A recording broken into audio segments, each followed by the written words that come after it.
Hello, good morning, good afternoon, good evening. Wherever you are, again, we're here on another podcast episode with your talk architecture host, Naziaty Muhammad Yaacob. So, continuing on the ChatGPT topic, what is the university curriculum? And I put it in postgraduate architecture design thesis, and we came out, the artificial intelligence came up with the topics, which I discussed topic number 1, 9, and 10 in part 1 of the podcast before this one. So I'm going to continue with part 2 now and discuss similarly how to, from this list of topics, which are quite generic and more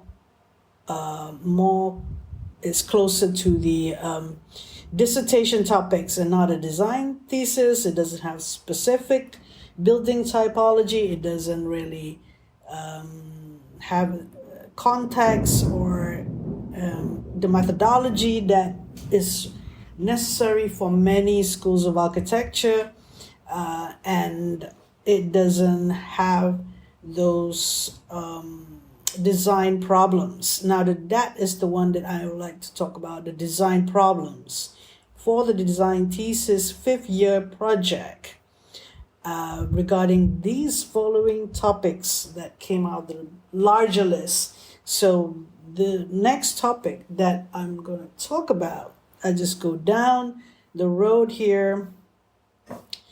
We've discussed number 1. Number 2 is exploring the impact of community-based planning on urban design.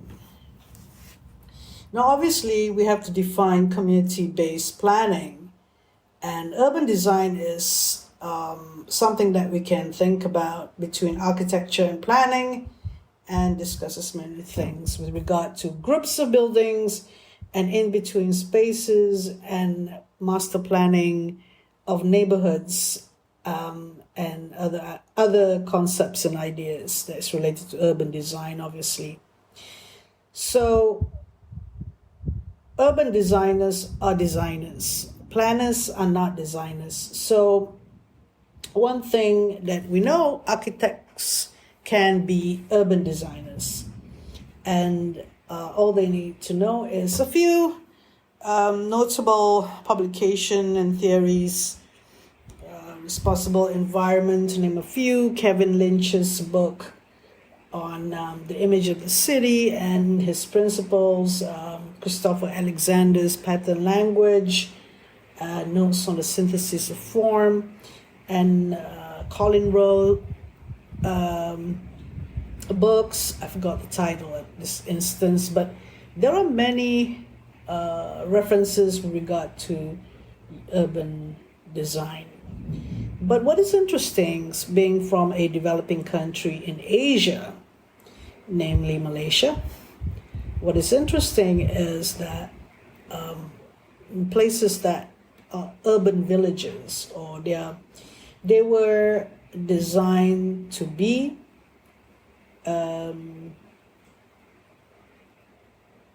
not urban but rural villages. Because at that time, in the 1920s, Kuala Lumpur was relatively very small, concentrated in the area around the confluence of the river. And then you have the river and the idea of the resettlement of people coming from Malacca and other states to stay near Kuala Lumpur, and the Sultan giving them lands. And across the river from where Kampung Baru is were those areas that were agricultural. So let's give a challenge to the urban design of Kampung Baru. For example, this could be a design thesis. You have to look at a neighborhood. You can't target building type, obviously. You have to identify the site, an area, of about a radius of at least 1 to 2.5 kilometers. Now, within this area, just say we're taking Kampung Baru, yeah? And this is an alternative vision of Kampung Baru, because you could see that exploring the impact of community-based planning, who are the communities in Kampung Baru, for example, and taking into account of the morphology and how Kampung Baru grew from being a village to an urban center. At the moment, the visions are basically to replicate the central business district around Kuala Lumpur city center, or where you can see the Twin Towers, the Petronas Twin Towers. So Kampung Baru is very nearby, is walking distance of the Twin Towers. And do you create another set of strategy that's similar to the central business district? And then you have on the left side the Chowkit area at Jalan Tuanku Abdul Rahman, where there's a lot of shop houses and not necessarily high rise. There are a number of high rise buildings around Kampung Baru already. Those are condominiums and luxury condominiums, obviously, and office buildings. So similarly in Chowkit, you have some high-rise buildings as well.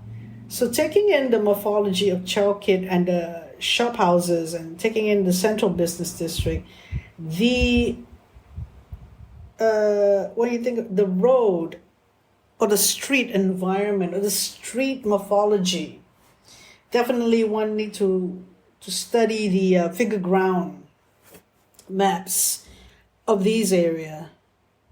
I mean, in any area that's to do with urban design, to appreciate the kind of urban texture or the kind of solid and void availability, and even if there are voids, you not necessarily can access them because they're not public spaces.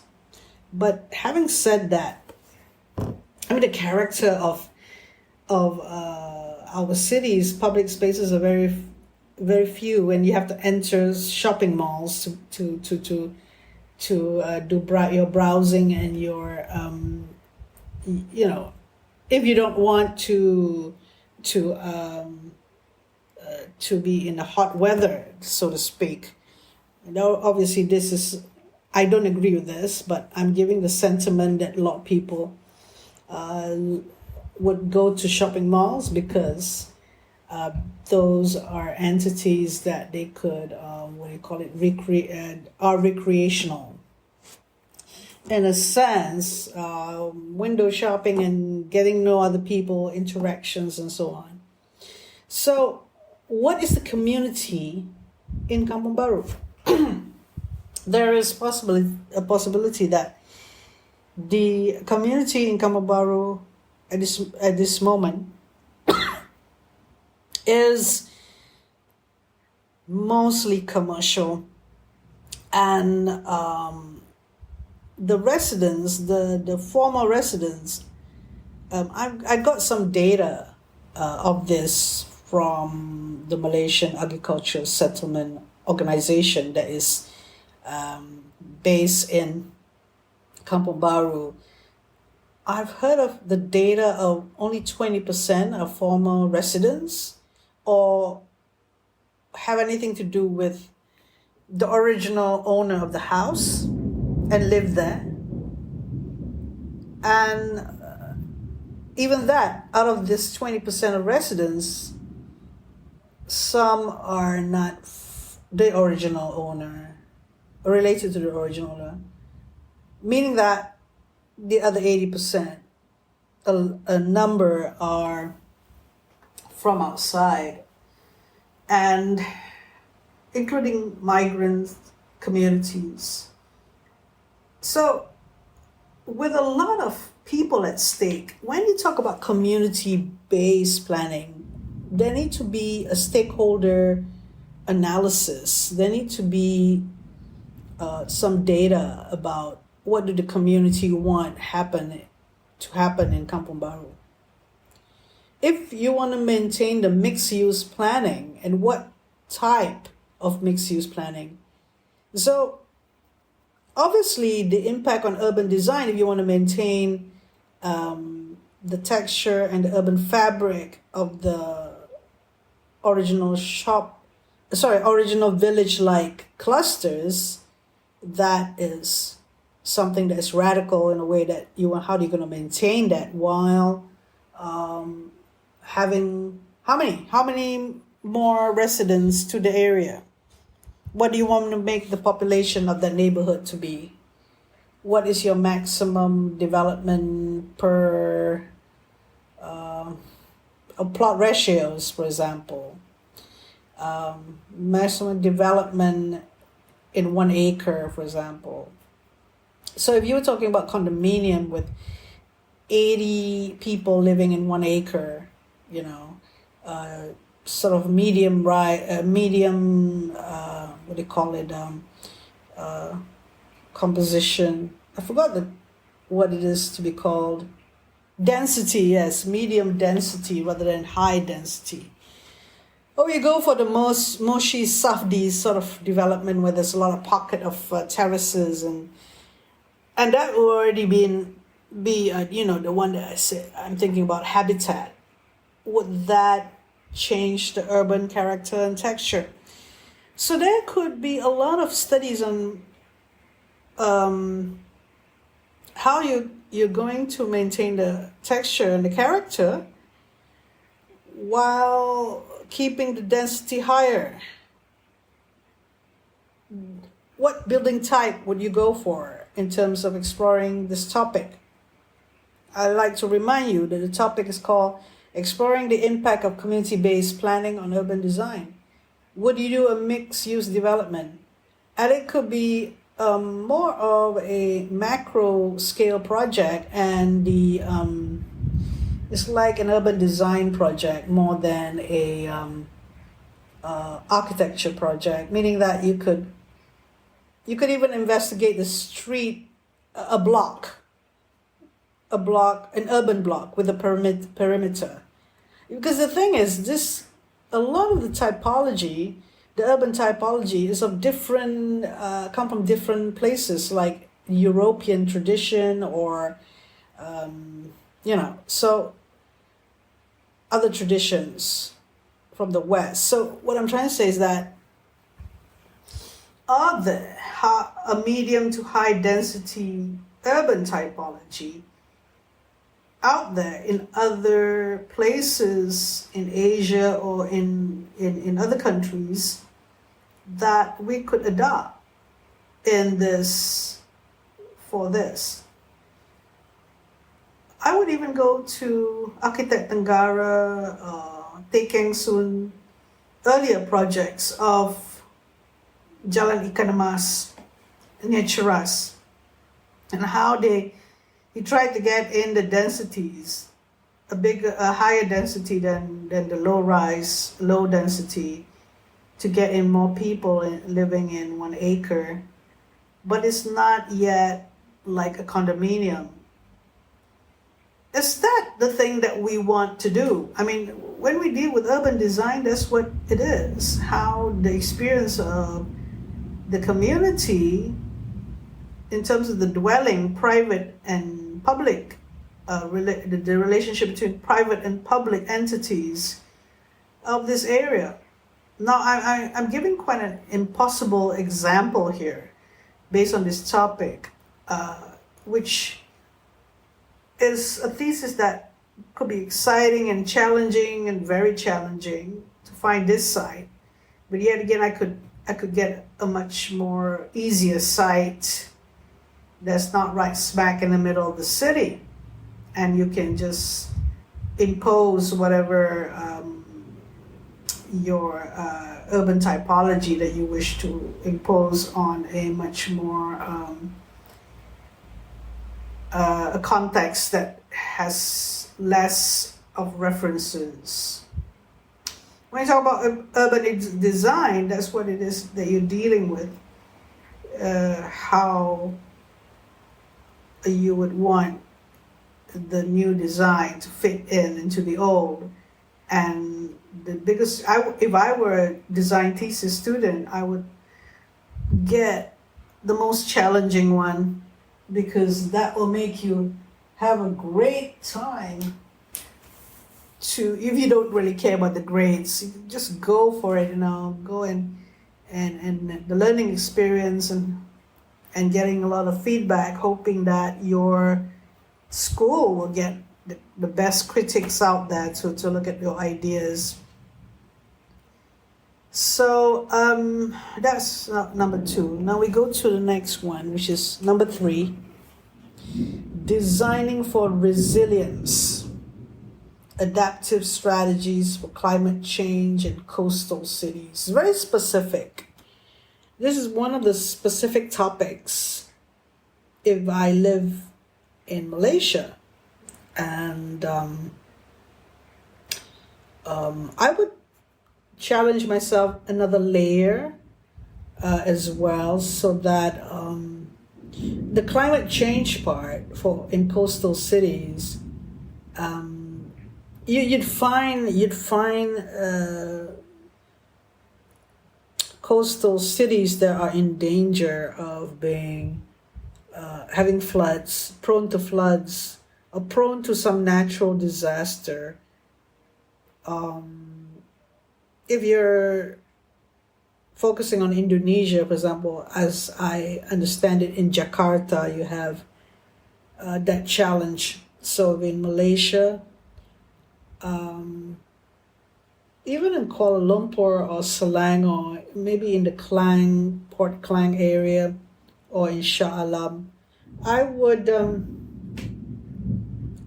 not necessarily coastal cities, but the flooding that comes into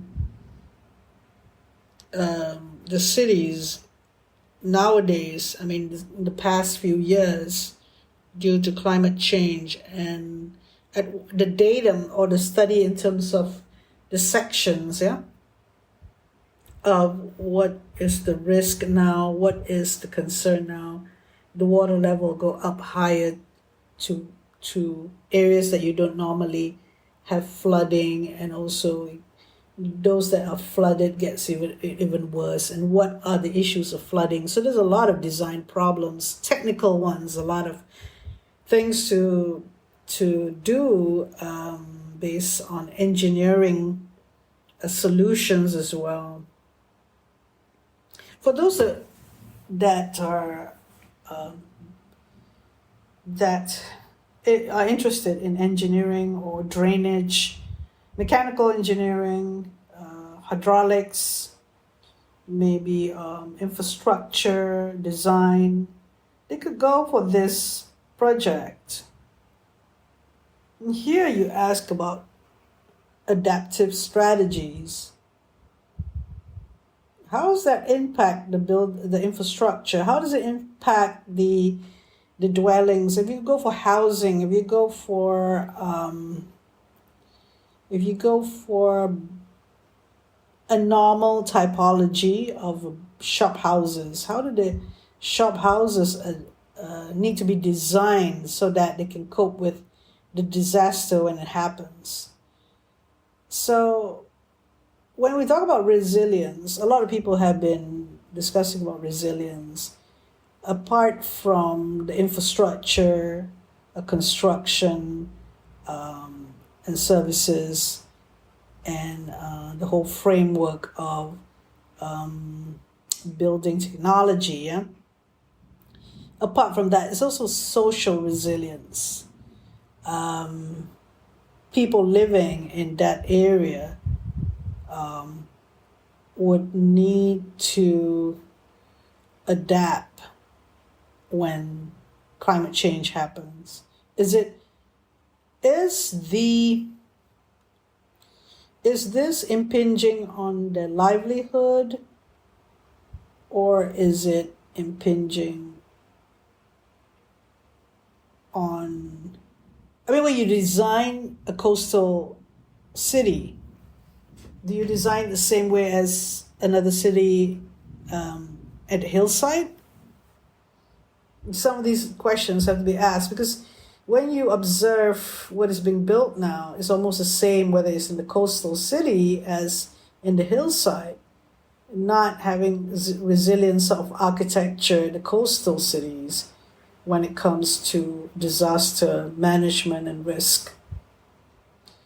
So another thing is who live in these areas. Now in my country, Malaysia, is almost the same thing. The same sort of people live in the coastal cities, but they're of the lower income level, is correct, but they go to the office and work there. It's not like they are fishermen or something. But if you want to deal with particular coastal cities, maybe coastal areas, which to do with fishermen, then that's something else. Led me to think about that 3 islands that's going to be built on reclamation land at the south of Penang. That led me to think about, did a big and all this consortium of consultants came out with that master planning, but is that master planning really resilient? You could review that and criticize what is not resilient about it, or you could take the whole design and the design in terms of the proposal and make it more resilient. Or you could add the need for the fishermen first, and how you would have designed the different islands in a different way. Or, designing islands or reclamation land is kind of interesting, but how do you, where is the premise? What is the reference that you need to use? What happens to these fishermen? They were there years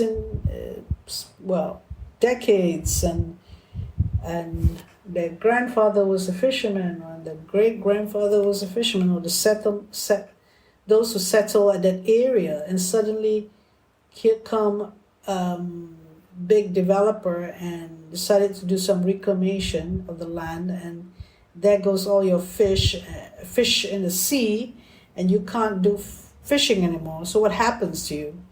A lot of this has already happened before in many other places. What happened to the fishermen? What happened to those who have traditional livelihood occupations? Where did they go? Those were questions to be asked with regard to resilience. When you talk about resilience, what do you mean by it? So social resilience could be defined properly. So the citing for the this topic for the design thesis is very important, and that there's more research, a lot of research done. I'm going to tackle the last, or topic number 4, exploring the role of technology in the design of smart cities. The word smart cities is been around for a decade or so. It's not something that is we just heard yesterday. Smart phones. We all have the smartphones for a while now, ever since Facebook started a decade or so ago. So now, even before that, there was smartphones relatively. Now it's getting smarter, and it's not about a phone. It's not about the city. It's about the content.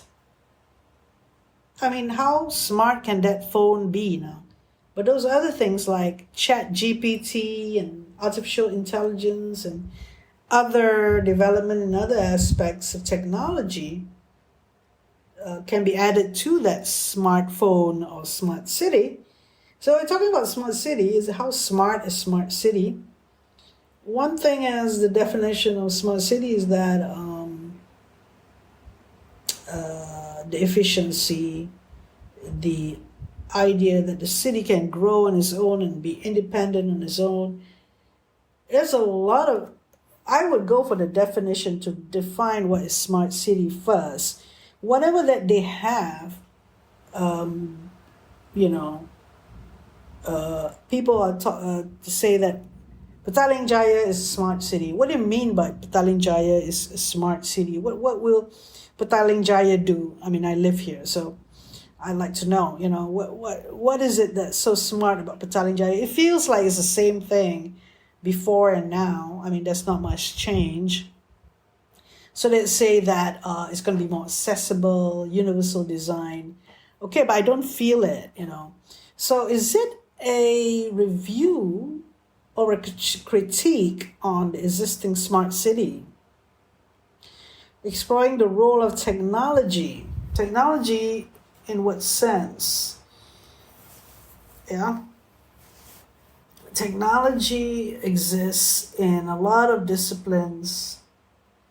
I'm thinking about aging. Can the aging population cope with, how do they cope with how do they help? Is it robotics that will help in the design of,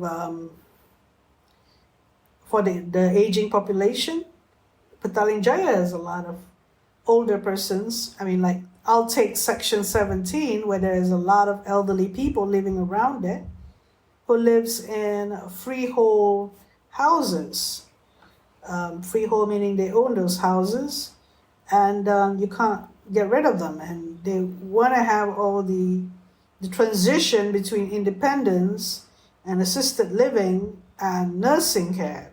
How is that role of technology can assist them? So I'd look at cities and I look at neighborhoods, really. When you take chunks of the cities and focus on a neighborhood, in terms of a community, what the community need, and I would critique that and how I would make it better. But that is not challenging enough, maybe, if you were to look at a building type, for example, retirement community. So the naturally occurring retirement community, for example, how does the role of technology help them? And maybe you could look at a different retirement homes. One is aging in place, where they live, it is adapted to their needs. One is they can relocate to a nursing home, but the nursing home design need to be much more independent, or much more, it doesn't feel like a nursing home or an old folks home, right? I've seen an example of this shown by a European architect many, many years ago, that showed that they created something like housing for older persons with shopping, with all sort of, almost like a city on its own, but it's very introverted, maybe to do with the climate.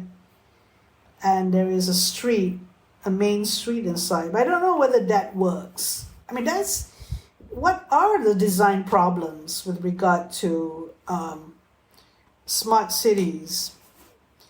Sometimes I don't really like this topic because of the fact that it's trying to presuppose things that people might like. I'm not really keen of this particular topic. If you were to come to me and you're a design thesis student and you want to do this topic, I'd ask you to go and do it under someone else, because I don't really agree with models that are not naturally occurring and you have to impose people to like them. But when I talk about the role of technology, I've been in rehabilitation, medicine, universities. I think there was a center and there was a university, or that has a hospital linked to it in Japan. And I went to the rehabilitation technology section and saw all the equipment and how they would assist persons with disabilities with those equipment. I can only feel that if you were to tackle this project based on another discipline like medicine or engineering, when a smart city, maybe you would think about a city that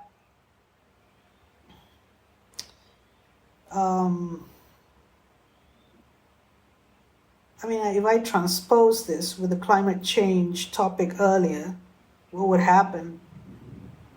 But it on its own, it could be a lack of complexity. I can't think of any projects that is wonderful enough to explain that relate to this topic at the moment. But I've said what I needed to say on this topic. So there is 4 other topics that will be discussed in part 3. So as for now, this is all that I have for the ChatGPT topic on postgraduate architecture design thesis in the university curriculum and the list of topics that I've discussed today. Hopefully that we can think about this further, and if it helped you to think about things, to think about the topics, thank you very much for listening, and hope you could share me your feedback on how you get along.